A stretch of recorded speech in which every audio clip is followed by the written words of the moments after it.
I've done 10 years of interviews. I've had conversations with hundreds of guests. And this podcast that you're about to watch stopped me in my tracks. Jesus Huerta doesn't talk just about loving education. You can hear it in every single story that he shares in today's conversation. Those stories from his mom counting change for milk to the kid who just enrolled at Chico State as an engineering major. You're going to hear the passion in the stories. And if you've ever wondered what it looks like when a teacher is fully alive in their calling, this is the conversation. I want you to share this with your faculty. Maybe even better, watch it with them.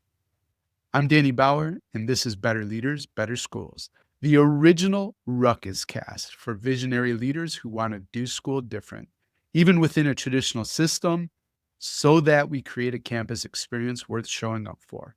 Thanks to Ruckus makers like you, this podcast ranks in the top 1% of nearly 4 million shows worldwide. So once again, thanks for pressing play. And we'll be right back after a quick message from our show sponsors. Want to know how top schools create collaborative learning environments that actually work? ODP Business Solutions has equipped innovative educators for over 3 decades. Visit odpbusiness.com/education and let's make a ruckus together. That's odpbusiness.com/education. If you're making decisions about staffing, student support, or operations this year, having the right context matters. Frontline Education's 2026 K-12 Lens Report shows where pressures are easing, where they're not, and how districts are responding. It's based on insights from 1,000 school leaders across the country. Visit frontlineeducation.com/leaders to uncover insights from over 1,000 school leaders across the country. IXL takes the guesswork out of lesson planning for teachers. IXL's ready-made lesson plans are aligned to your textbooks and state standards, so teachers can turn to IXL for the exact content they need to help their students. You can get started today at ixl.com/leaders. That's ixl.com/leaders. All right. And Jesus, welcome to the show. I'm excited to be here. Thank you. So I'd love for you to tell us a story of your mom and falling in love with technology. Let's start there. Oh, that's a good one. I just shared it. I was just at the Q conference, the big California one out here last week. So growing up, we were very poor. I had hand-me-downs and I had, wanted a Nintendo. And it's something that we couldn't afford. Like I would see my mom counting change just to get us a gallon of milk. But, my mom never let me feel like we were struggling. That happened when I was in high school and I got made fun of like my clothes and stuff. And, back then I took the initiative and started cutting grass, throwing papers, which was a thing back then. That shows my age. And so I wanted a Nintendo, and we're talking like, 88, 87, something like that. And one day I came home, she's like, oh, look what I brought. And it was a Commodore 64. And I'm like, oh, what is this thing? And there was games, Radar Rat Race. I still remember the name of one of them. And they had cartridges. And my mom was not very techie. She used to call Facebook and MySpace, My Face. I'm like, Mom, you should trademark this. There's some money there. My face. And so I just tried it out. It had a little joystick like an Atari. But I remember like seeing in some movies, like, they were typing stuff and things would appear. And one of them in particular, Cloak and Dagger, they used floppies and they booted up a game. And I'm like, maybe I can do that. So I remember I asked her, can you rent me these movies? Which $1 for us back then, because the movies were $1 for 3 days, was a lot. I just didn't know. And she brought them home. And I kept rewinding and pausing the same parts. And sure my brothers, and I'm the youngest, so I'm sure my brothers and my sister are like, what's he doing? He's weird. But I was trying to pay attention to what he was doing. So one day I had it connected to the screen and I was typing like launch Mario, launch Legend of Zelda, things like that. Which I mean sounds funny now, but back then I mean I didn't know better. I just thought, well, I saw this thing do Mm-hmm. this, maybe Mm-hmm. I can do that. And my mom came in. She's like, "What are you doing?" And I told her, "Oh, because it's not a Nintendo. Maybe I can make it like appear." And I told her. She started crying. So I Mm-hmm. felt bad, and I actually stopped trying to do that because I thought I had done something wrong. And this year will be 5 years that she passed. And so this is probably like 7 years ago, a couple of years before she passed. We were talking, and I don't know how it came up. Oh, she was like, "Oh, I'm super proud of everything you're doing with technology. I'm glad I got you a computer in high school." And so for our high school graduation, I don't know where she got the money. She probably just didn't buy herself anything. She'd give each of us $1,000 to try to find a used car. And I told when she asked me, I said, "No, I want a computer. Could you get me a computer?" And she's like, "Sure." And she took it on her Sears card. Probably took her way too long to pay it off. And so she thought that's why I love technology. And she knew what I was doing in the classroom. I had won a couple awards. And I told her, "That's not where I got started, Mom." She's like, "What do you mean?" I go, "It's that old computer you got me." And she was like, "What?" I go, "Yeah." I said, Mm-hmm. that day I was like, I want this. And I would actually go to like Vaughn's with her and to help out with grocery shop. But I run to the magazine section, start looking at everything related to technology, computers, and video Right. games. And she didn't know she had given me that spark at such a Mm. young age. But after that, any movies, any shows, anything with technology, I was just like, let me see it. And that's kind of how I approach my classroom. And right now, my role as a coach, I go in and I work with students. I'm always wanting to show them, like, look, here's this thing. Maybe this is going to give them the spark to say, I want to be an engineer, I want to be a Mm. designer, I want to be a doctor, a welder, because they saw like a plasma cutter. Because my mom didn't know what she had done. She had given me direction before she even knew it by just putting something in front of me. And that's how I look at my role now in this position. Like, you know what? I want to put stuff in front of students' hands. And I'll share also where I teach in Calexico, Imperial Valley, actually, just in general, there's not a lot of money here. There's not a lot of industries. We're known for agriculture. And I think these kids, and I've asked them, they see this for the first time. They've heard of some of this stuff, but sometimes they're like, do I put on this VR headset? I'm like, well, yeah, it's in front of you for a reason. That's how Mm. little they've had exposure to some of this stuff. And for me, if I can go top shelf, I rather go top shelf instead of like a phone with cardboard. Like, here's a Quest. Let's draw in VR with Tilt Brush, or let's sculpt with Sculptor VR, and let's print that. Let me show you that there's layers to this. In fifth grade, second grade, Yeah. we have a second grade teacher that he's taught them 3D design and lets them run the printers, and they've even run a laser cutter with his supervision, of course. But yeah, so it all started with this lady who's like with like 4'2", if that, tiny little lady that she did the best she could, and that's why I teach how I teach. And now, another family question. You have a story about your brother being proud of you. I think he was visiting a family, and that family, Oh man, one of the students started studying engineering. But yeah, tell us that story. wow, you're just making me hype myself. I'm not a hype man. No, you're my hype man, Danny, right now. So my classroom was basically a makerspace. At one point, before I left to be a coach, we had about 20 3D printers. So we could be one-to-one because Okay. they weren't that fast like they are now. But this is before when I was in the previous district. And this kid was amazing. I mean, one of my sharpest kids ever, but just would devour technology. Anything new? What about this? Chris birthday came. He's like, I don't want that. I want money. He goes, why? Because I want to buy a printer. Family came. I talked to my principal, say, hey, are you okay if I help them find it and kind of work with them a little bit more? She's like, go for it. And he would actually sell stuff in middle school enough to buy himself another printer. I mean, this kid was just running with it. It's been about 6 years since I last heard from him. So my brother goes to help his mother-in-law set up an account because she's not very techy and she was paying by paper checks. And so they're like, hey, it's going to be an online system now. Can you help her out? And so he shows up and we look very similar. I think I showed you a picture for one Yeah. time. Yeah. And I've had students come up and say, hey, Mr. Huerta. And they're like, wait, you look different. I'm like, oh, that's my brother, because they're from the high school system. She's looking at him. She goes, you teach elementary, right? He goes, oh, that's my brother. And the way he described it, like, he goes, this mom was over the moon. He's like, she couldn't thank you enough. He's like, that her son always was smart, she said, but he never felt seen. Like, he's Mm. like, that he didn't know that he mattered. And he didn't have direction. Like he didn't know what he wanted to do. And it was like he could do anything, but he just didn't know.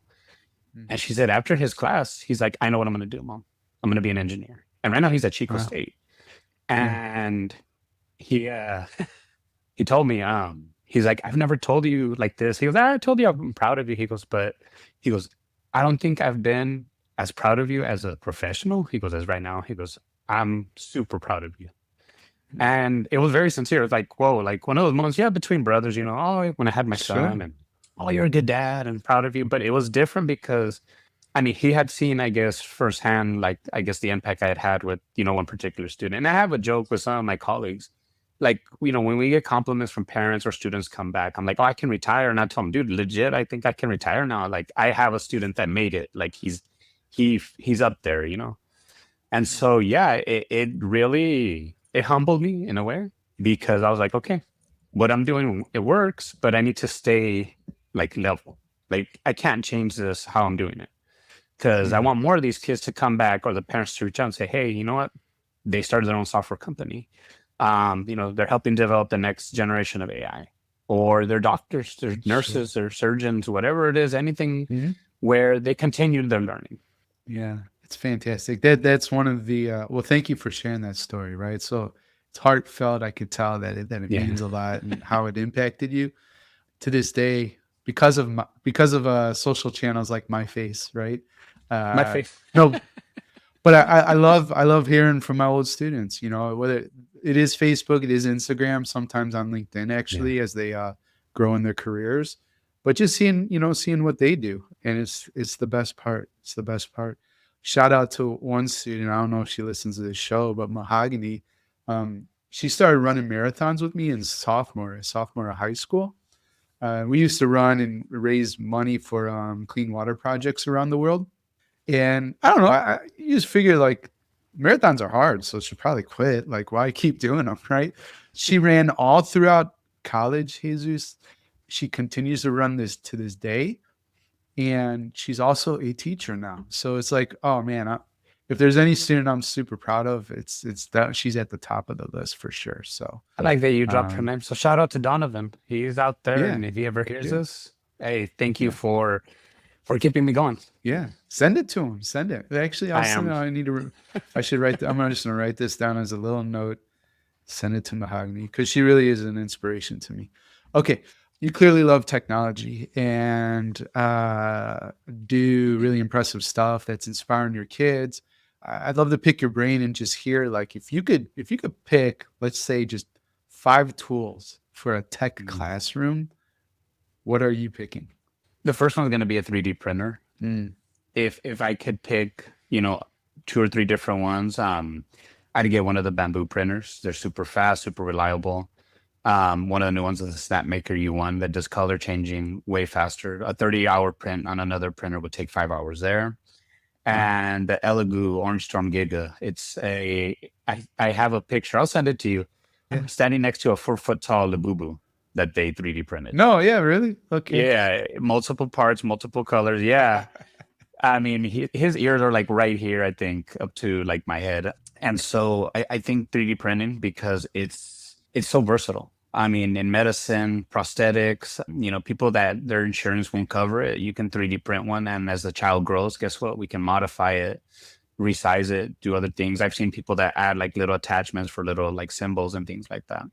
And I mean, all the way to they're 3D printing homes right now, concrete. For me, I think having that there, it really opens up the kids' idea of I can use multiple tools and have something physical at the end. Like I can draw this, then I can take a picture, I can AI some of it, then I can sculpt or you know, Tinkercad that part. That's one of them. For sure, 3D printing. I would have video game software because I studied game design for a couple of years before I got into the coding part. I actually studied more like the theory on how would I design the game? How do I go around the process of planning, writing, and all that? A couple of the tools that I love, one is Bloxels. It's a app, but it works on Chrome. You don't need to code to make a game. You just, what's your ideas, and you just draw on there, and the tools are very intuitive and easy to use.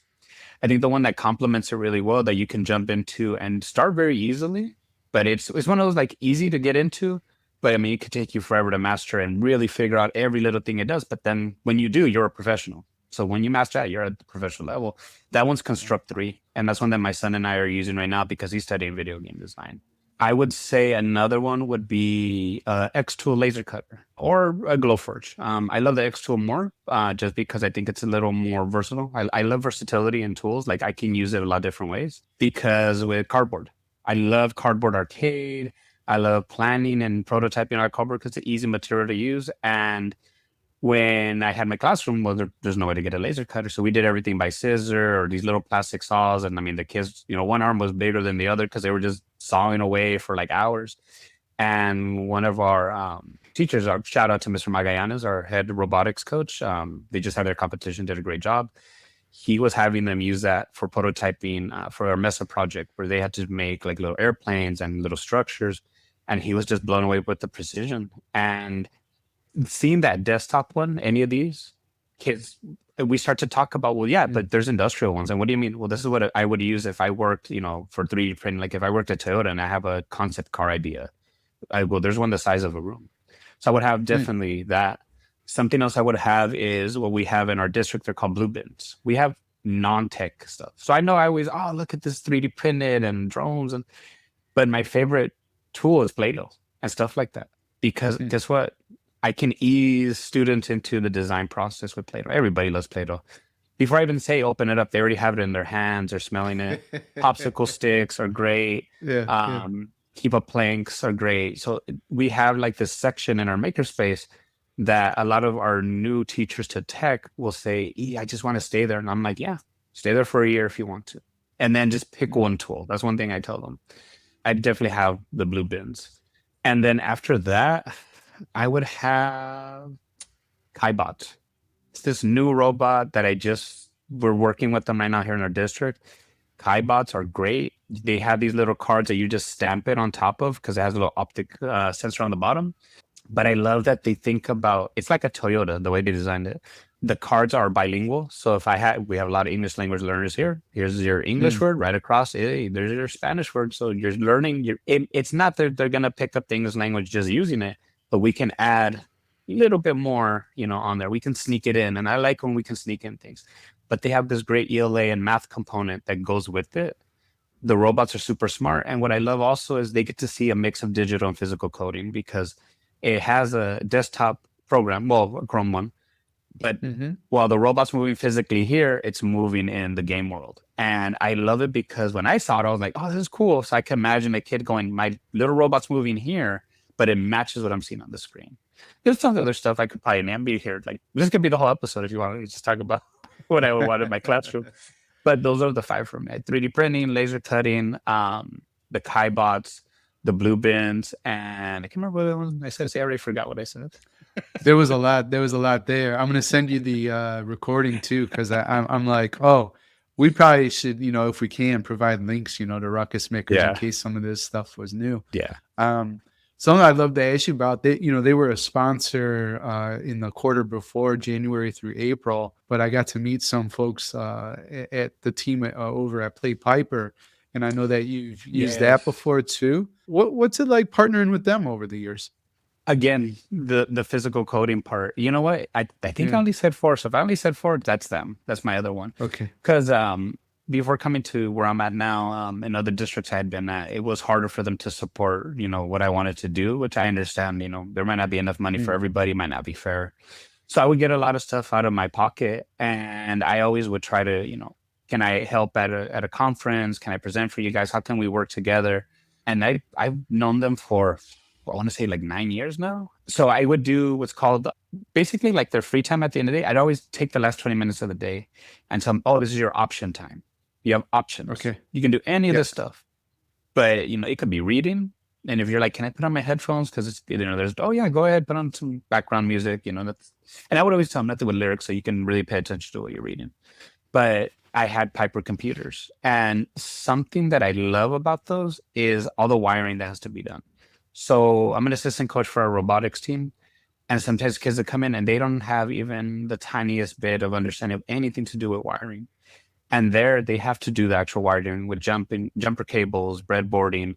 They don't push shields, which if you've never done that, I'll use my my Dragon Ball Yeah, scouter. right. All of this um, means nothing to me. Shields and so well, everything you're saying means nothing. so a microcontroller like an Arduino, I can wire Yeah. it, code it, and it can run motors. I can build my own drone.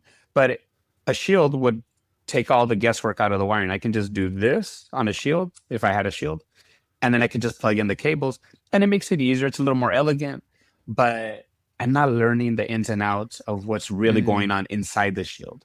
And we want that because guess what? Then they fall in love with like electrical engineering. mm-hmm. I like for them to make things, with the 3D printer so they can test the physical part, so they learn physical and mechanical engineering. But with Piper, the other part is they have Minecraft as the user interface. And as soon as the kids see it, they're like, okay, this is going to be easy, right? Because I know how to play Minecraft. And they actually build their first controller there. And it's just a couple wires. And as soon as they touch it and it moves forward, they're like, look what I did. Look what I did. And I'm Yeah, like, yeah. yeah, now I go add the button. What do you mean? Go to the next lesson, watch. And they add a button. And I think what they have there is one of the best products that I've used. And right now they have their computer, which has a screen. They wire everything, connect an HDMI. I love that one. But their other one is fantastic because it's a starter kit and they can do so much just with it. But then they have these components. And what I love is they don't break the bank. Like I mentioned before, I used to buy a lot of stuff out of pocket. Yeah. I never felt bad buying from them because I'm like, I'm getting my money's worth. Even if I Yeah. couldn't buy a class set back then, just having a few in there, kids would go and gravitate towards it. Or I would sometimes I'd force them to not force them, but I'd say, all right, today I'm gonna do options, but I'm gonna pick for you guys. What? Oh, okay, don't worry. Scott, I want you guys to try this because I haven't seen you try it yet. You might like it. And it would work. Yeah. Sometimes kids Yeah. would try Yeah. something and be like, wait a minute, this is cool. And the other thing is just it's a great group of people. I've known them for years, worked with them. They've helped support me in a lot of different things. They've worked with my district in different ways. We're actually testing a part for them now that sends signals. It's a radio module. And they've been very Mm. gracious and being patient because we do a lot of testing out here sometimes, and sometimes we get busy. And they're just like, don't worry, we understand. We know how schools work. And so I just feel like working with them, it's like, how can we help you? Not, hey, how can we give you that next, PO or next, requisition so you can, pay us for this? It's like, hey, how can we do this? Yeah. And so, yeah, that would be my fifth. I think I only said four. So if not, that's going to be my sixth. We're going to sneak that in there. Yeah, for sure. You brought up English language learners before, and I remember from the pre-call you said that Piper actually helps with that student population. Connect the dots for me, though. I don't know, understand how technology and wiring and all this helps with English language learners. So we have a teacher, Robert Stone. Shout out to him. He a pro at collecting data, and this is my theory on it or my way of looking at it. Okay. If I was to just stay silent, I go, Danny, follow along, and I point at the screen and make sure you can see, like, type tinkercad.com, which shout out to Tinkercad. I love their software because you can do electronics in there besides 3D design. You could follow along and I could say not a word and you would be successful. Mm. And for an English language learner, they're here. They're just hearing, like, I might as well be tapping on the desk to communicate. Because if Okay. they're coming in at a zero, when I have to speak English, because say my class, 28 out of 30 speak some English, or most of them are pretty good at English. And, I have a newcomer, which is level zero, like they just came here, they have zero English skills. And I might have somebody like a one or two where, they still speak to me a lot in Spanish. I know it's going to be hard for them to pick up English at the same time that they need to learn this part of social studies or math or 6-7. By the way, and I'm doing that with my hands. By the way, the kids always say 6-7 when I go in there. I move my hands a lot when I talk. But I think in order to have a student be successful, they have to feel welcomed. But it's Yeah. not like I'm bringing them into my home and say, "Hey, come in, sit down, let's have a cup of tea or some coffee." That's different because in the school setting, they know that they're competing with themselves. Like, how can I get my top score, which is an A? And it's like, well, they're talking about math or something else, I don't know what they're saying because, again, it's just, they might as well just be with their fingers in the ears. But I think if we can break down that wall by giving them success with, hey, here's a spheral, Mm. just follow along with me. Or, if I do speak Spanish to them, okay, hey, you know how I said that word in Spanish? Here's the word in English for it, or here's a little document that explains how to connect it. But, read it in Spanish, but try to read it in English, see if you can pick up on it. I think giving them that success allows them to go, okay, you know what? I did this. I can start learning to speak English. You know, I can try to read in English. And I think it kind of lets them pull their guard down also, especially because they're thinking, well, I'm in fifth grade. Why am I reading a kindergarten book? Well, because you start at the basics. And with Tinkercad, they just make a keychain. But then I show them what a printer can do or what a CAD designer at a high level can do. And I tell them, you guys are all starting at the beginning. And I always make sure to go up to those newcomers that I recognize and go, hey, you know what? Just like we're starting brand new with this, that's where you are with English. So don't feel like you have to be at the level everybody else is. Like, well, you guys are not at my level, but you guys can get there and pass it, I said. And it's helped a lot of kids that I've worked with. I'll share one story in particular. We do trades. So when you have ELD, we trade for high level and low level students. And usually every year it's like, okay, last year I had the high kids. This year I had the low kids. So when I came in, my partner said, hey, you know what? It's going to be your turn with the low kids. That's fine. Guess what? The kids knew they were low. And they were outside my class. They already seen some of the stuff we were doing with spheros and other things. And one of the kids standing outside with arms crossed, kind of looking down, bummed out. I'm like, what's wrong? He's like, you guys in Spanish, you guys do all this cool stuff. It was normal. So I said, now, like, we're not going to do anything. I'm like, okay, well, if you don't want to, I have a project idea, but I guess not. No. I go, okay, you're going to do cool stuff. That's how you're looking at it. I go, but you're going to work. I'm going to put you to work. I go, and I expect a lot in this classroom. He didn't blink. Okay. So it was during the Australia wildfires. Him and his partner have a great idea. He asked me, can I present in Spanish?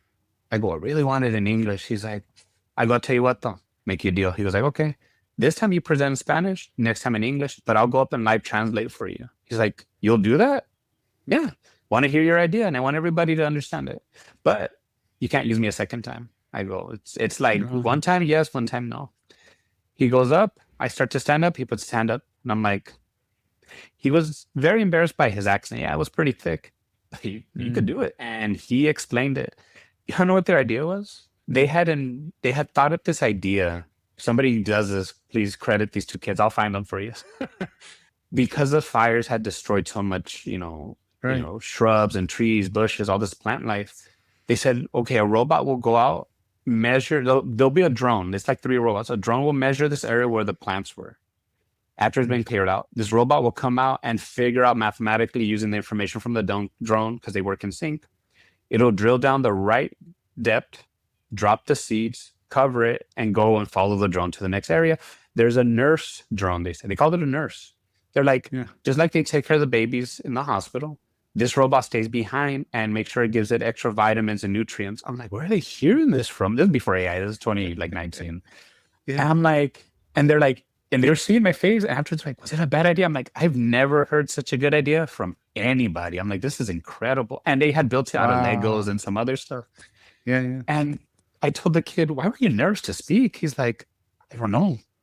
He was, because people made fun of my accent. I go, nobody's going to make fun of that idea. I go, if I tell somebody with money, I go, they'll become even richer. And they laughed. And so I think giving them those opportunities where it's not just like, pen and paper and okay, here's your star or whatever. Like, hey, you know what? I don't have to speak the language. I can pick up what we're doing right here. Okay, I can be successful here. Or, my teacher was willing to translate in Spanish. I want to know what you know. That was the whole point of it, whether it's in Spanish, in English, or not. So I think that really builds their confidence, and they're like, okay, I want to be in school, because if I can do this, I can learn how to speak this language. That's right. ODP Business Solutions, formerly Office Depot Business Solutions Division, has been a trusted partner for schools for 30 years. At ODP Business Solutions, we're by your side to meet your evolving education needs. Remember that feeling when you wanted to upgrade your learning spaces, but the budget said, maybe next year? Here's what most people don't know. ODP Business Solutions doesn't just offer competitive pricing. We give you access to negotiated cooperative contracts that maximize every dollar. Want proof? We helped the Baldwin School District transform their entire campus while staying under budget. How? By combining smart design with smarter purchasing. From essential supplies to cutting-edge tech, from sustainable cleaning solutions to flexible furniture, we're your one-stop shop to do school different. And the best part, you can get it all from a single supplier. That helps you simplify ordering and streamlining budgeting while staying compliant with easy access to cooperative contracts. However you want to advance, ODP Business Solutions has 30 years of experience helping districts like yours get ahead.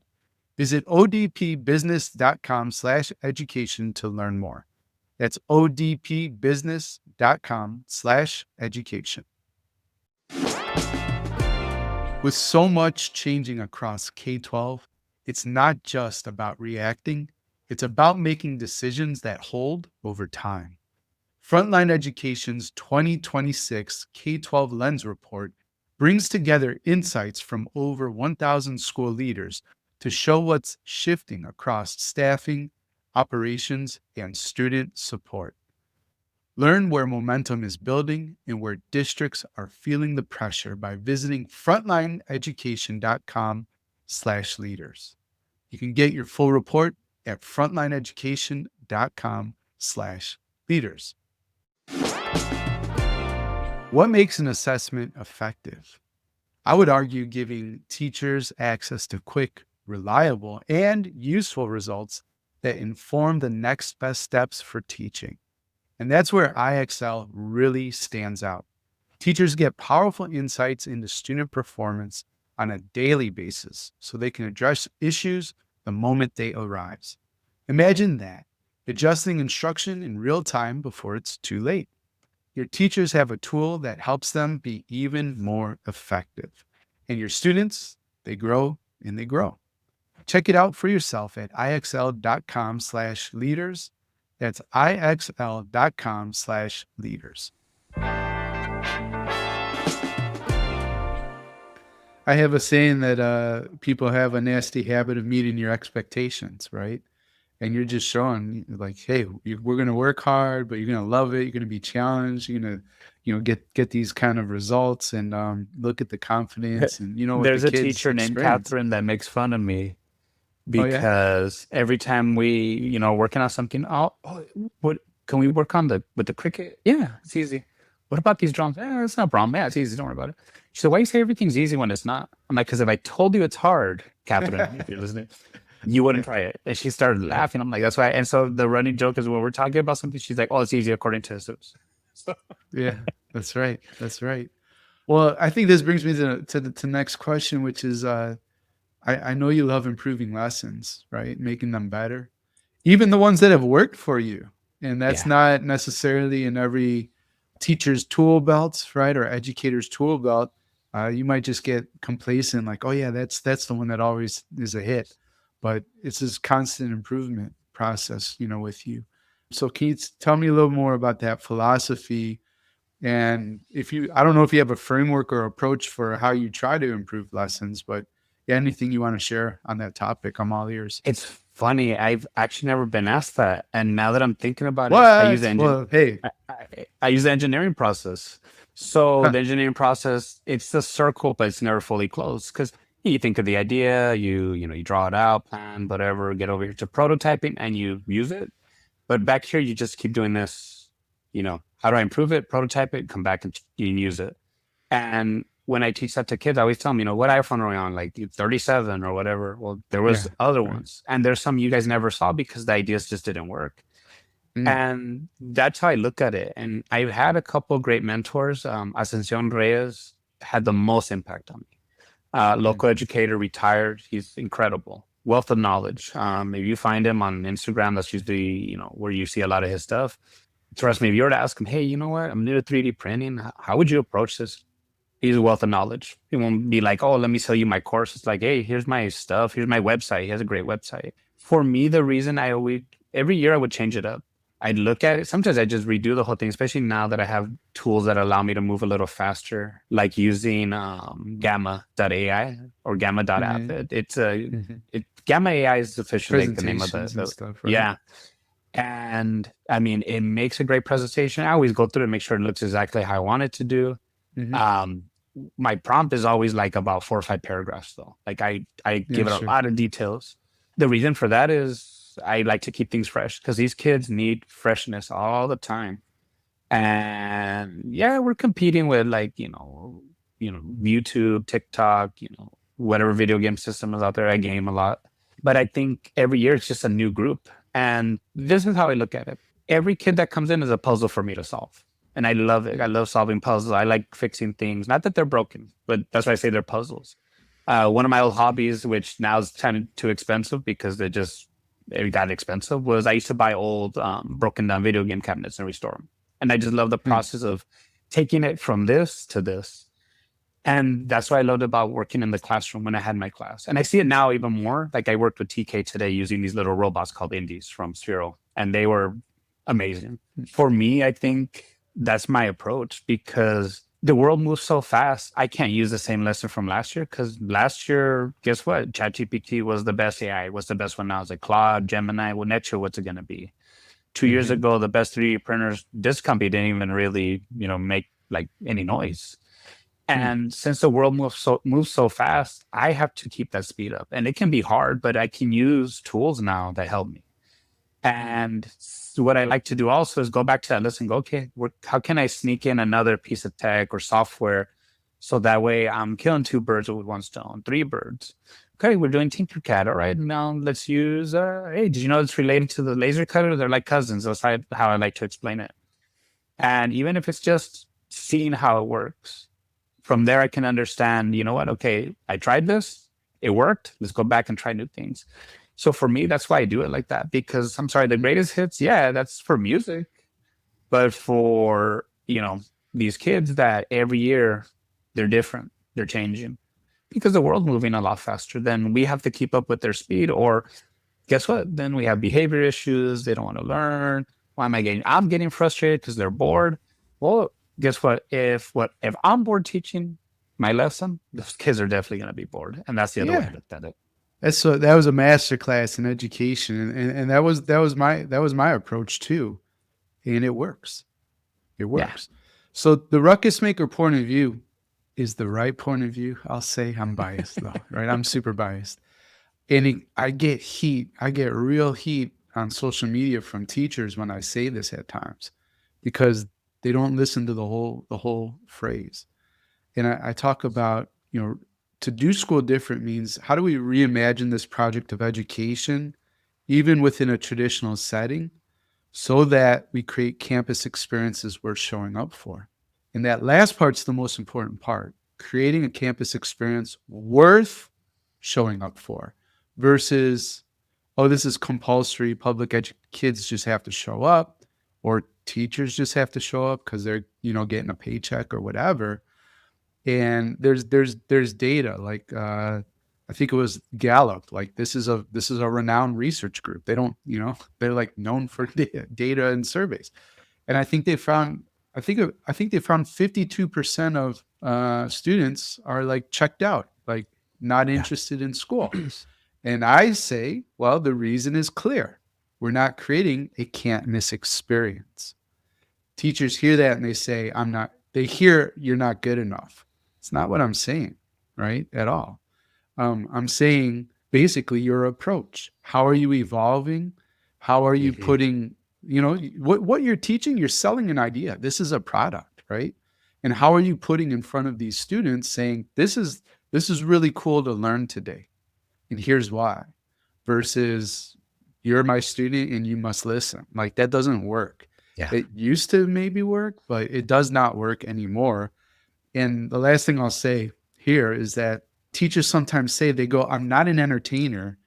They've said, I'm not Bozo the Clown, right? I don't run a circus. And I said, well, one, if you were dressed up as a clown in a classroom, that would be so absolutely traumatizing to the students and scary and weird. Why would you ever do that?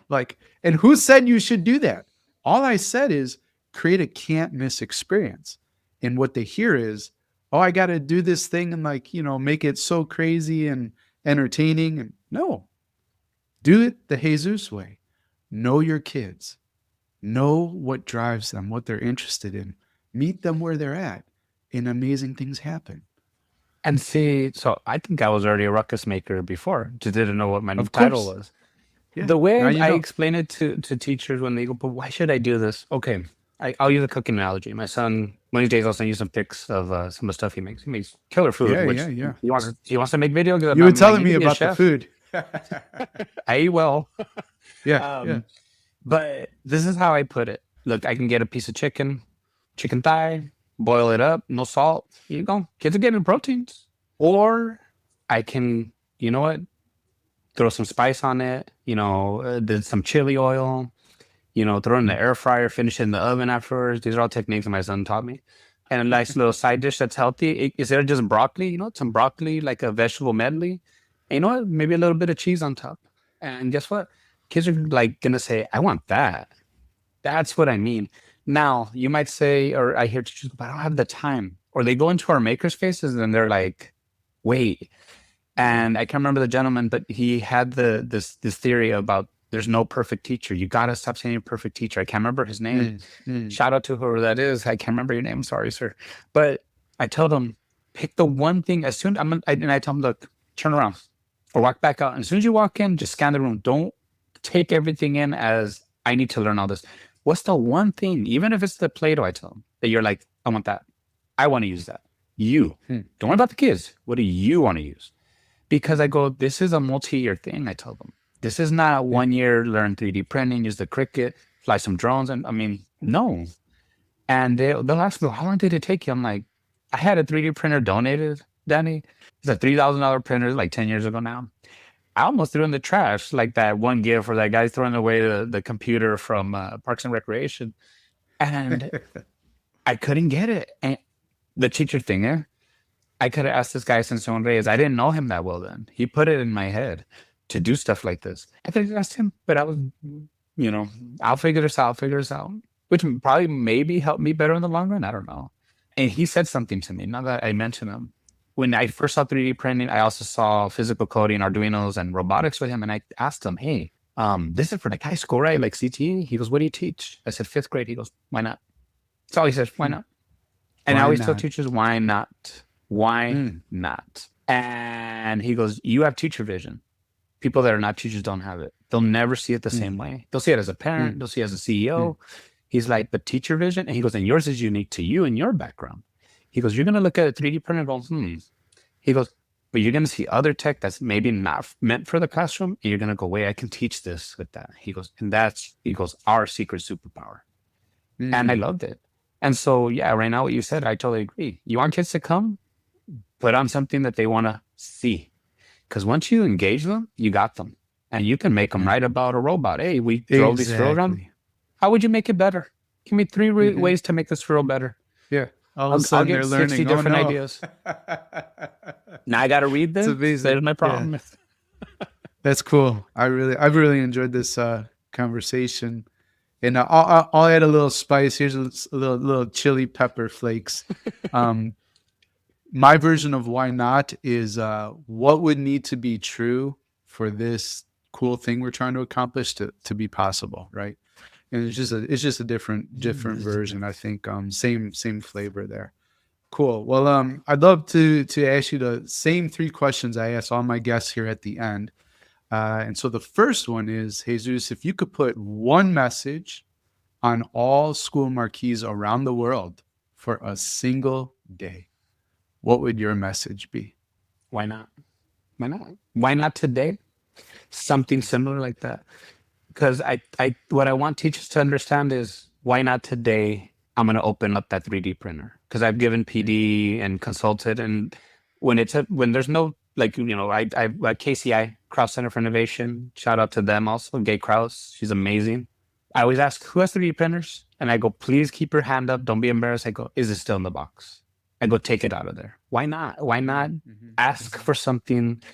Like help. Hey, I saw you on Instagram. I don't charge teachers. I always mention it because I think they see stuff sometimes that I do, and they're like, "This guy's gonna charge. It's complicated. It might take him an hour or two to teach me." So what? I've had so many teachers and mentors work with me for hours and days to learn this stuff. So my Mm. thing would be, why not today? Because a kid sees it and go, you know what? Why not today? Am I going to try out for that sport?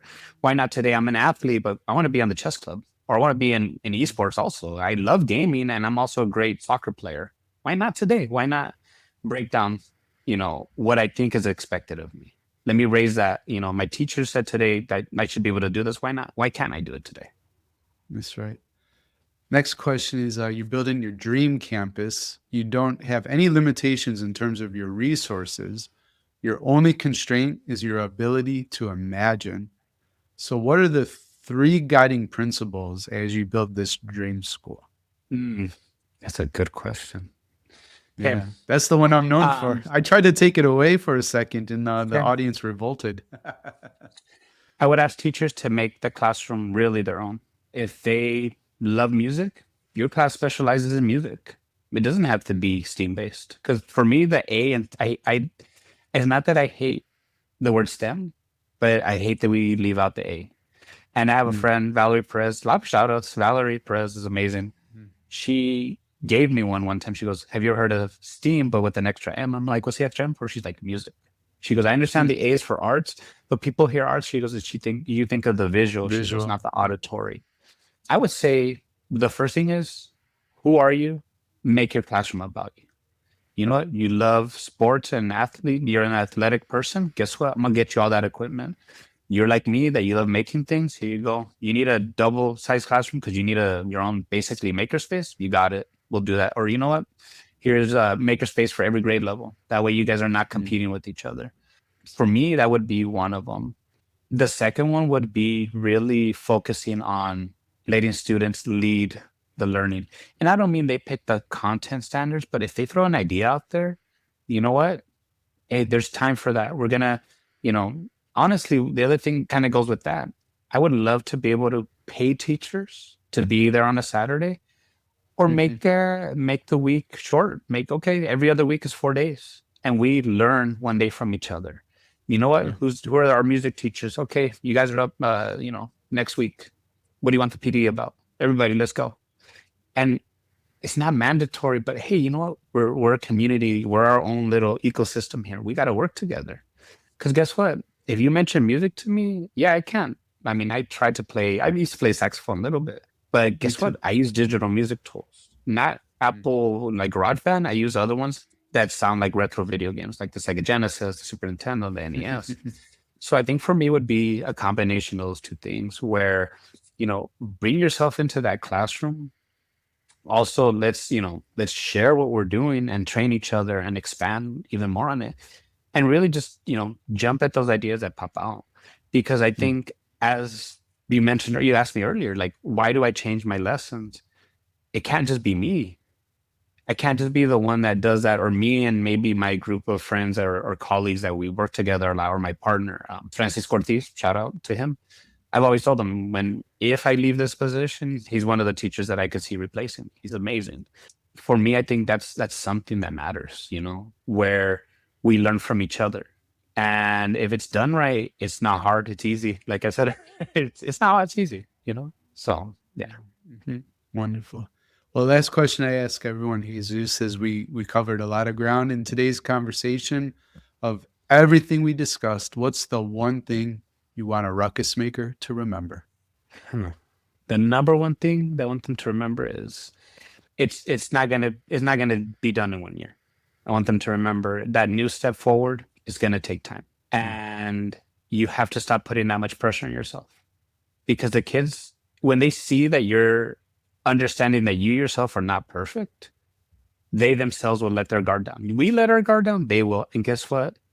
My classroom becomes more welcoming. Apologizing them to these kids and all that. I would say just be patient with yourselves. This is not an easy job.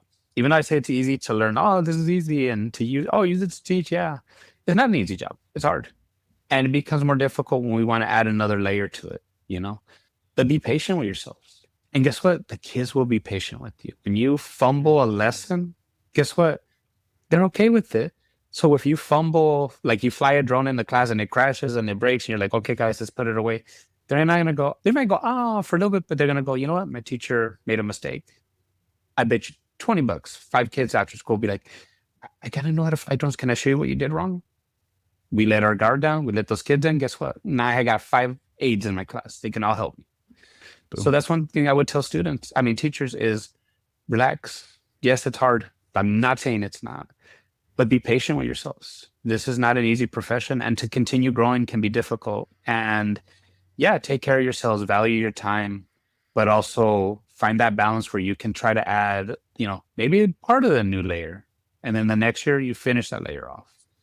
Or if you're like, man, this is easier than I thought, add that second or third thing, in that same year. It's really what speed do you want to run at? And guess what? It's not a race. It's really how can we work together to try to reach a goal that's always moving forward. But if I can grab you and throw you on my back and help you a little bit, and then okay, now you can help carry that person, then it'll make us all better educators. And guess what? We'll make this world a better place.